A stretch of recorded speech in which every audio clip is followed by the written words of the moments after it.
Keluaran pasal 1-3. Keluaran 1. Inilah nama para anak Israel yang datang ke Mesir bersama-sama dengan Yakub. Mereka datang dengan keluarganya masing-masing. Ruben, Simeon, Lewi, dan Yehuda, Isakar, Sebulon, dan Benyamin, dan serta Naftali, Gad, dan Asher. Seluruh keturunan yang diperoleh Yakub berjumlah 70 jiwa. Tetapi Yusuf telah ada di Mesir.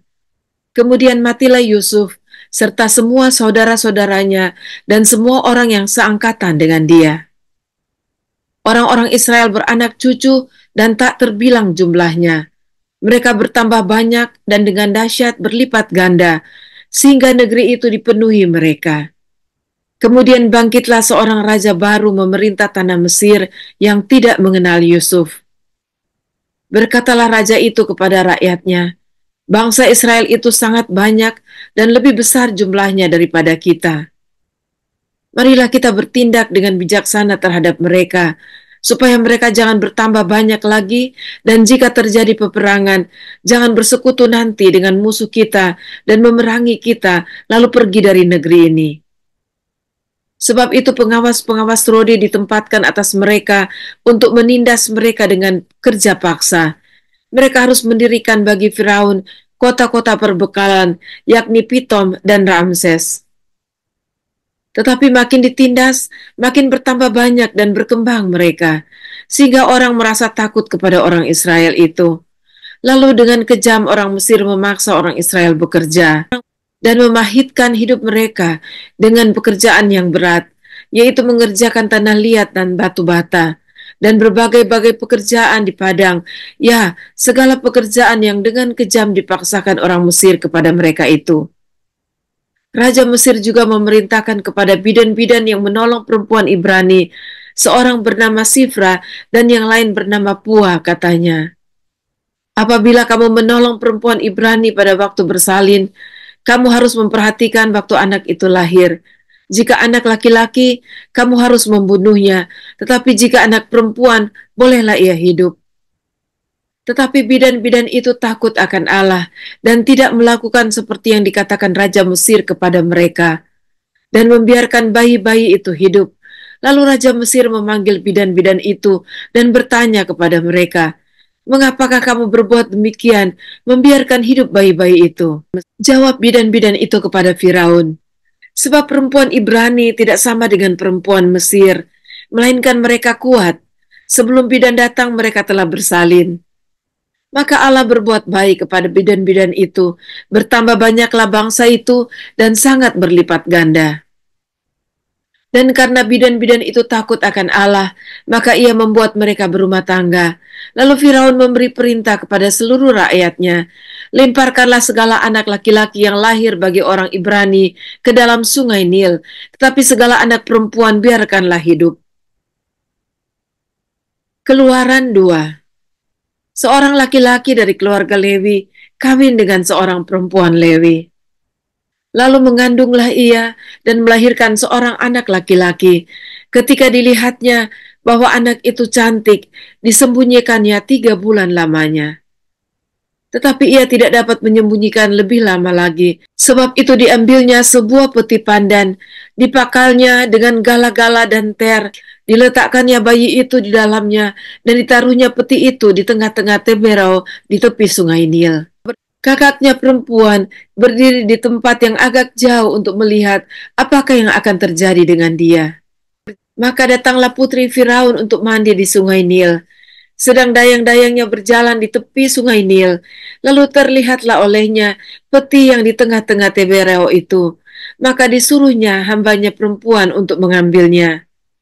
Ketika dibukanya, dilihatnya bayi itu, dan tampaklah anak itu menangis, sehingga belas kasihanlah ia kepadanya dan berkata, "Tentulah ini bayi orang Ibrani."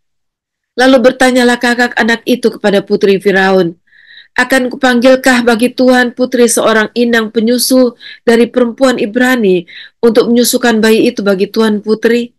Sahut putri Firaun kepadanya, "Baiklah." Lalu pergilah gadis itu memanggil ibu bayi itu. Maka berkatalah putri Firaun kepada ibu itu, "Bawalah bayi ini dan susukanlah dia bagiku, maka aku akan memberi upah kepadamu." Kemudian perempuan itu mengambil bayi itu dan menyusuinya. Ketika anak itu telah besar, dibawanyalah kepada putri Firaun yang mengangkatnya menjadi anaknya dan menamainya Musa, sebab katanya, "Karena aku telah menariknya dari air." Pada waktu itu ketika Musa telah dewasa, ia keluar mendapatkan saudara-saudaranya untuk melihat kerja paksa mereka. Lalu dilihatnyalah seorang Mesir memukul seorang Ibrani, seorang dari saudara-saudaranya itu. Ia menoleh ke sana-sini, dan ketika dilihatnya tidak ada orang, dibunuhnya orang Mesir itu, dan disembunyikannya mayatnya dalam pasir. Ketika keesokan harinya ia keluar lagi, didapatinya dua orang Ibrani tengah berkelahi. Ia bertanya kepada yang bersalah itu, "Mengapa engkau pukul temanmu?" Tetapi jawabnya, "Siapakah yang mengangkat engkau menjadi pemimpin dan hakim atas kami? Apakah engkau bermaksud membunuh aku, sama seperti engkau telah membunuh orang Mesir itu?" Musa menjadi takut sebab pikirnya, tentulah perkara itu telah ketahuan. Ketika Firaun mendengar tentang perkara itu, dicarinya ikhtiar untuk membunuh Musa. Tetapi Musa melarikan diri dari hadapan Firaun dan tiba di tanah Midian, lalu ia duduk-duduk di tepi sebuah sumur. Adapun imam di Midian itu mempunyai 7 anak perempuan. Mereka datang menimba air dan mengisi palungan-palungan untuk memberi minum kambing domba ayahnya. Maka datanglah gembala-gembala yang mengusir mereka. Lalu Musa bangkit menolong mereka dan memberi minum kambing domba mereka. Ketika mereka sampai kepada Rehuel, ayah mereka, berkatalah ia, "Mengapa selekas itu kamu pulang hari ini?" Jawab mereka, "Seorang Mesir menolong kami terhadap gembala-gembala. Bahkan ia menimba air banyak-banyak untuk kami dan memberi minum kambing domba." Ia berkata kepada anak-anaknya, "Di manakah ia? Mengapakah kamu tinggalkan orang itu? Panggillah dia makan." Musa bersedia tinggal di rumah itu. Lalu diberikan Rehuela Sipora anaknya kepada Musa.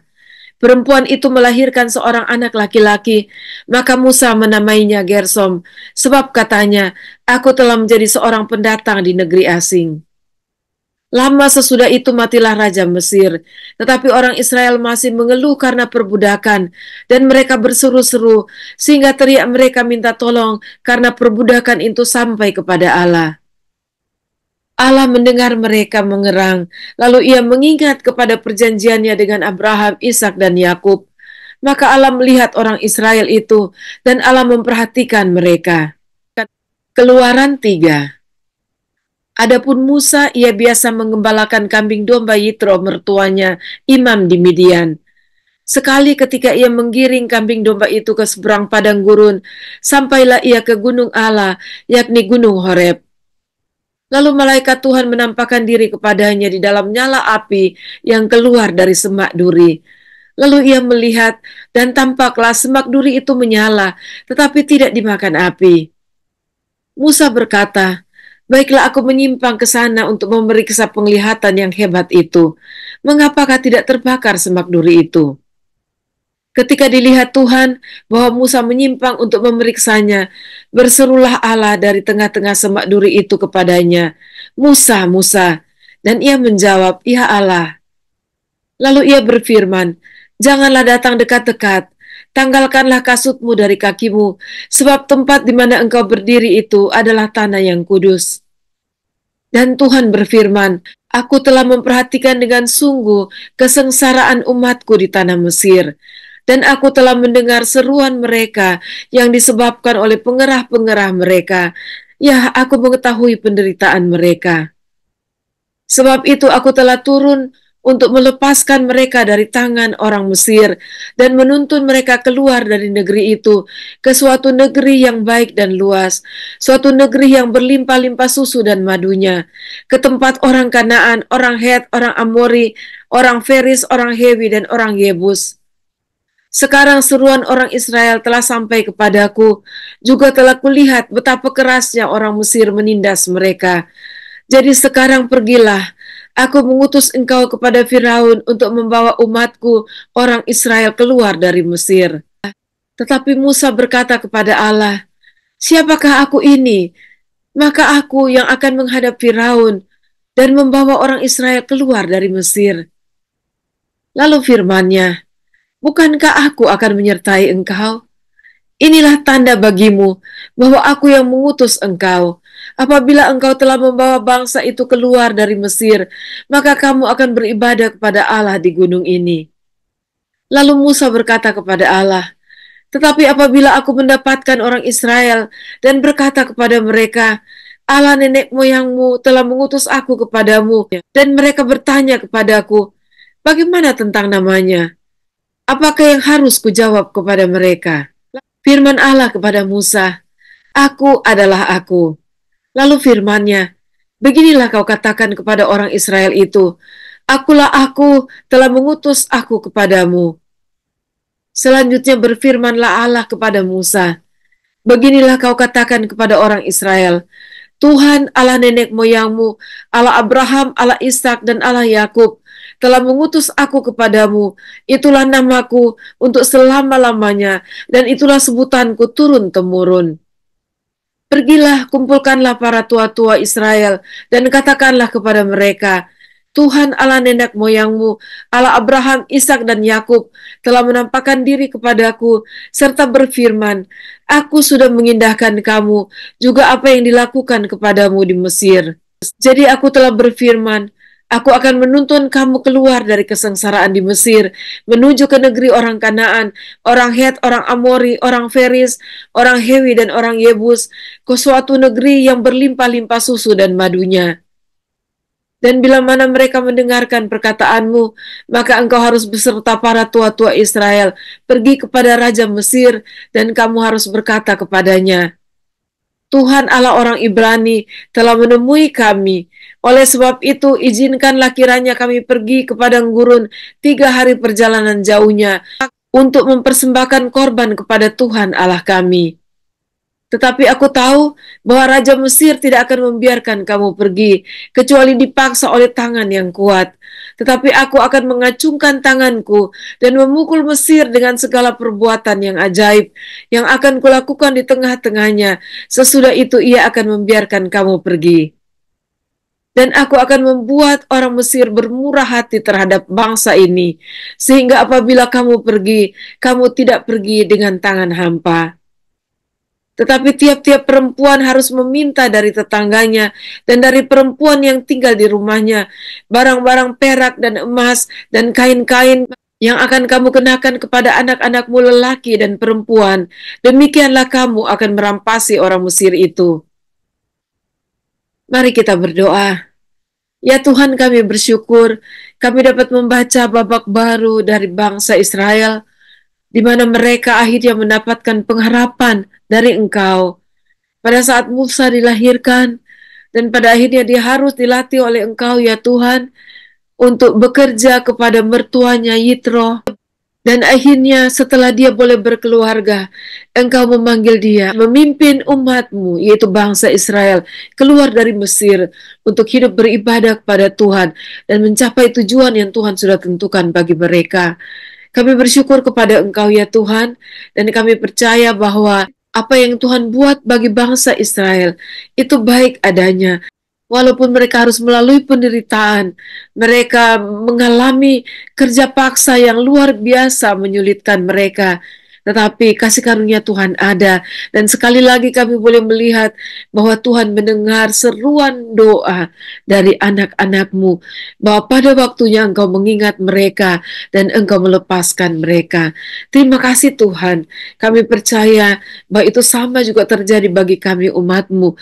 Sebab itu bagi mereka yang sedang dalam penderitaan, mereka yang sedang dalam tragedi hidup, biarlah Tuhan mendengar seruan hati mereka dan Tuhan meluputkan setiap anak-anak-Mu dari segala penderitaan dan tekanan hidup yang mereka sedang lalui. Terima kasih. Terpujilah Engkau Allah pengharapan kami. Amin.